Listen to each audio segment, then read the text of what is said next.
Bismillahirrahmanirrahim. Assalamualaikum warahmatullahi wabarakatuh. Alhamdulillah wa kafa wassalatu wassalamu ala rasulillahil mustafa wa ala alihi wa sahbihi wa man ihtada amma ba'du. Yang kami hormati Bapak Fikri Farihin MPDI selaku pengampu mata kuliah perbandingan pendidikan, dan tak lupa teman-teman mahasiswa PAI 4C yang saya banggakan. Puji syukur kehadirat Allah Subhanahu wa taala yang telah melimpahkan rahmat serta hidayahnya sehingga kita diberikan kenikmatan dan kesehatan.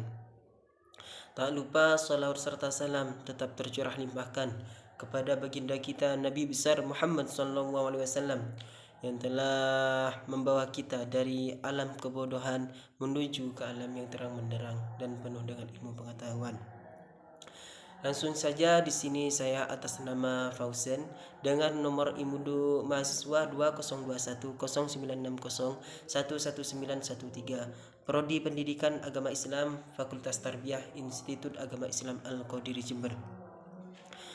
Di sini saya akan menjelaskan tentang sekilas sistem pendidikan di negara Singapura yang telah kita bahas kemarin, yaitu sejarah negara Singapura. Singapura merupakan salah satu negara di kawasan Asia Tenggara dan bisa mengalahkan saudara-saudara tuanya di kawasan Selanjung Melayu. Hal tersebut terjadi karena kemajuan sistem pendidikannya.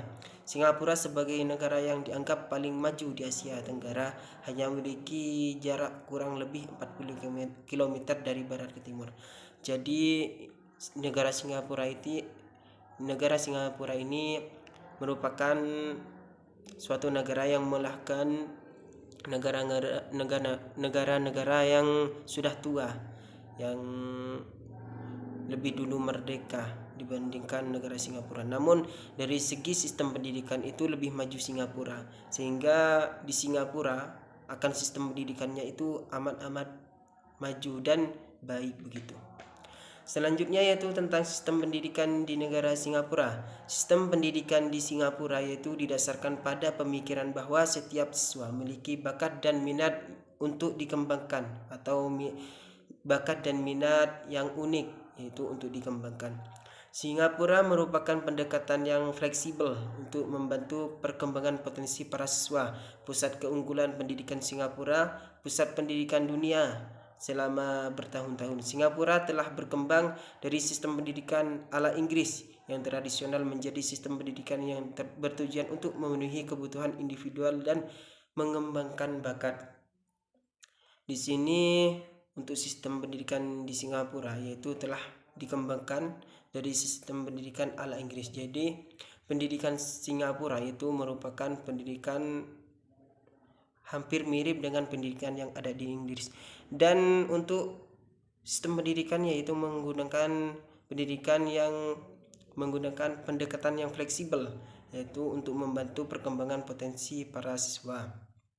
Dan keunggulannya yaitu pendidikan di Singapura yaitu pusat pendidikan yang ada di dunia begitu.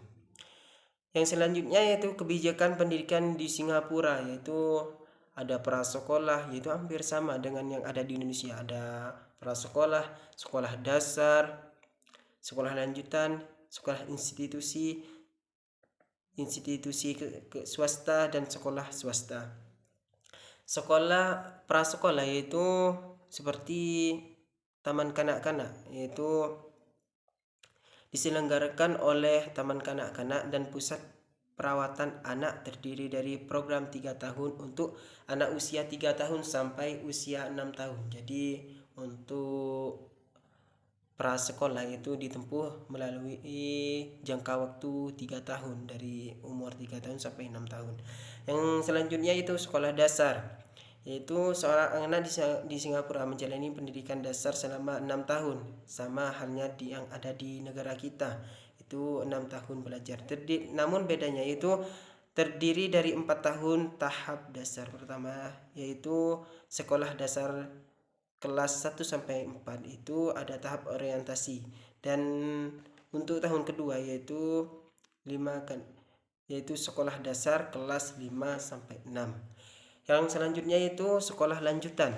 Sekolah lanjutan di Singapura yaitu terdiri dari sekolah dengan dana pemerintah bantuan pemerintah atau biaya sendiri atau biaya mandiri begitu. Para siswa melaksanakan pendidikan lanjutan selama 4 atau 5 tahun melalui program spesial dan cepat ataupun normal. Jadi ada program cepat, ada program normal itu. Untuk selanjutnya yaitu institusi kesenian swasta. Saat ini ada 2 institusi kesenian di negara Singapura, yaitu Lasalle College of the Arts dan Nanyang Academy of Fine Arts yang disingkat dengan NAFA, yang menawarkan pendidikan kesenian selepas sekolah menengah. Yang selanjutnya yaitu sekolah swasta. Sekolah swasta di sini menawarkan beragam jurusan dari mulai sertifikat, diploma, sarjana sampai dengan pasca sarjana. Teori praktek yang digunakan di negara Singapura yaitu ada 4 teori, yaitu ada tujuan, kurikulum, metode, dan evaluasi. Untuk tujuannya yaitu tujuan pendidikan di Singapura mengerucut pada visi, misi, dan pendidikan tersebut, yaitu visi dari pendidikan di Singapura yaitu memberikan kesempatan bagi para pelajar atau para siswa untuk merasakan aturan sistem pendidikan di Singapura yang selalu meletakkan keunggulan dan menempatkan diri sebagai bagian dari komunitas dunia. Biaya kuliah di Singapura yaitu untuk siswa internasional bervariasi, yaitu tergantung pada jurusan atau program studi mereka masing-masing gitu. Jadi tidak sama antara prodi yang satu atau program yang satu dengan program yang lainnya begitu.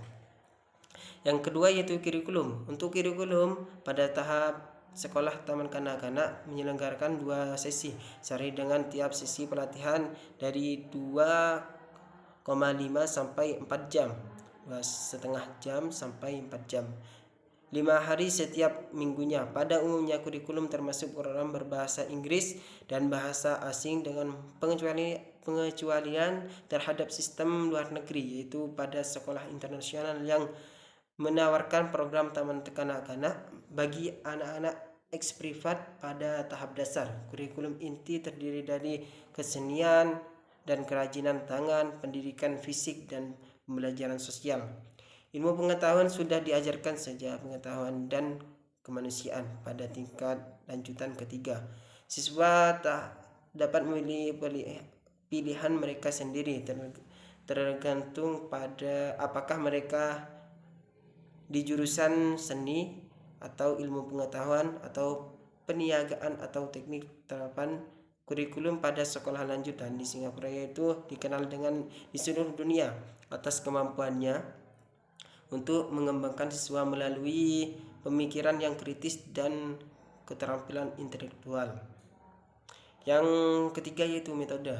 Metode yang dilakukan oleh negara Singapura yaitu memiliki metode pembelajaran bertaraf internasional, yaitu infrastruktur pendidikan yang canggih serta atmosfer belajar nyaman di tengah keharmonisan multi budaya masyarakat.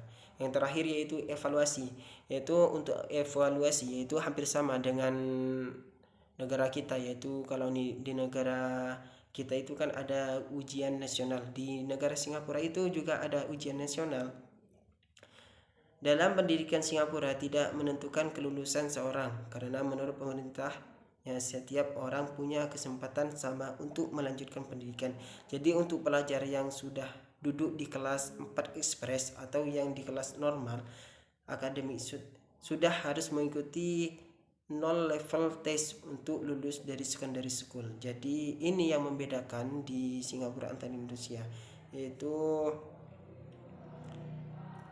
melanjutkan. Jadi untuk pelajar yang sudah duduk di kelas 4 ekspres ataupun yang di kelas 5 normal akademik sudah harus mengikuti 0 level test untuk lulusan dari secondary school. Mungkin sekian dari saya, kurang lebihnya mohon maaf. Wassalamualaikum warahmatullahi wabarakatuh.